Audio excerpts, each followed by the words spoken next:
ব্যক্তির এবং হাত বদল হয়েছে, সিস্টেমের বিন্দু মাত্র বদল হয় নাই। আপনি মহাখালী যান, গাবতলী যান, একটা জায়গাতেও চাঁদাবাজি দখলবাজি আটটাও বন্ধ হয় নাই। তারা বিএনপির নাম ভাঙিয়ে চাঁদাবাজি দখলবাজি করছে। সাকিব আল হাসান তিনি তার ইমেজকে ব্যবহার করেছেন জুয়ার বিজ্ঞাপনে, দাঁতের মাজনের বিজ্ঞাপনে, যেখানে সেখানে গাড়ি পার্কিং, রাস্তার ফুটপাত দখল করে আপনার দোকানদারি, এইগুলো কিন্তু রাজনৈতিক ছত্রছায়াই হয়। যাদের দিয়ে ভূত ছাড়াবেন তাদেরই তো ভূতে পাইছে। রাজনৈতিক দলের ছত্রছায়ায় এই সমস্ত অনিয়ম, বিশৃঙ্খলা, নৈরাজ্য চলে। কিছুক্ষণ আগে ইত্তেফাকের একটা নিউজ দেখছিলাম যে আপনার সড়ক পরিবহন শ্রমিক ফেডারেশন, যে শাহজাহান খান গত 16 বছরে একাই 24,000 কোটি টাকা লোপাট করেছেন। তো এই যে আরেকজনের বক্তব্যে বলেছেন এনা পরিবহনের কথা, ঢাকার সড়ক পরিবহনের অন্যতম মাফিয়া ছিলেন।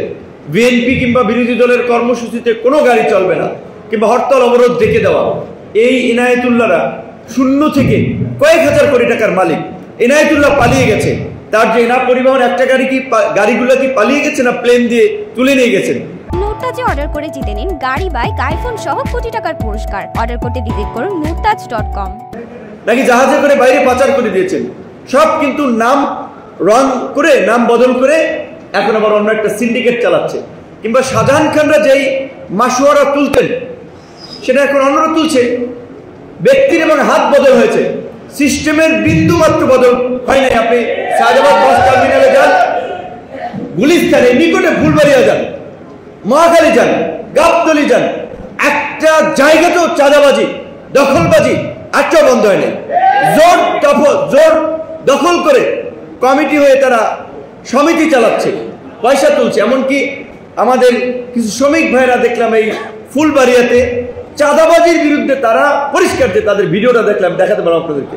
স্লোগান ছিল যে, ধরেন আমি বলছি না আমার নামে কোনো স্লোগান দিতে, তারা একটা প্ল্যাকার্ড নিয়ে গেছিল যে এই ভিপি নুরের ঘোষণা, চাঁদাবাজি চলবে না, গণ অভ্যুত্থানের চেতনা, দখলবাজি চলবে না, এই স্লোগান দিয়ে ওখান থেকে মিছিল ঘুরাই নিয়ে আসতেছিল। সেইখানেই তাদের উপরে হামলা হয়েছে। কেন তারা এইখানে মিছিল নিয়ে আসলো? এবং এই যে ঢাকা সড়ক পরিবহনের এনায়েতুল্লাহর জায়গায় নতুন এনায়েতুল্লাহ যে তৈরি হচ্ছে, সাইফুল সাহেব বলা উচিত না।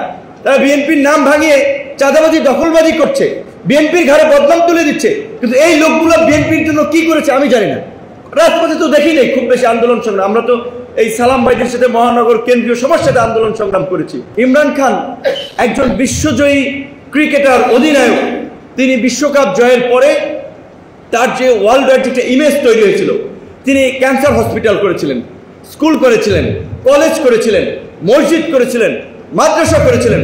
তার ইমেজকে তিনি ওই জায়গায় কাজে লাগিয়েছেন।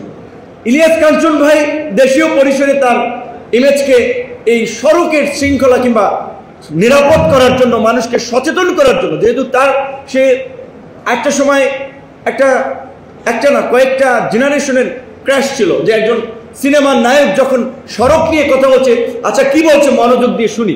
তো আমাদের দেশের মানুষ তো শুনতেও চায় না, সচেতনতা নাই, যার ফলেই তো এই দুর্ঘটনাগুলো কিংবা এই পরিস্থিতিগুলো হয়।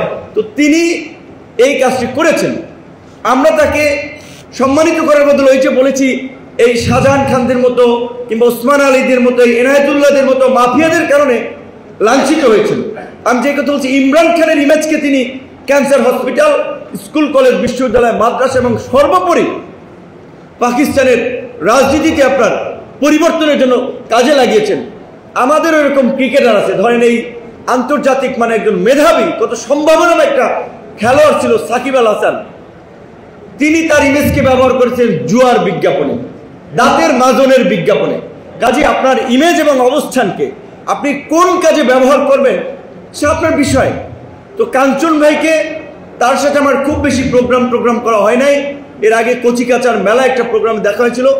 আমি ব্যক্তিগতভাবে এবং আমরা যেহেতু একটা তরুণদের এটা সংগঠন করি, রাজনৈতিক দল করেছে, আমরা তাকে ধন্যবাদ জানাই, তার প্রতি শ্রদ্ধা এবং স্যালুট জানাই যে তিনি 32 বছর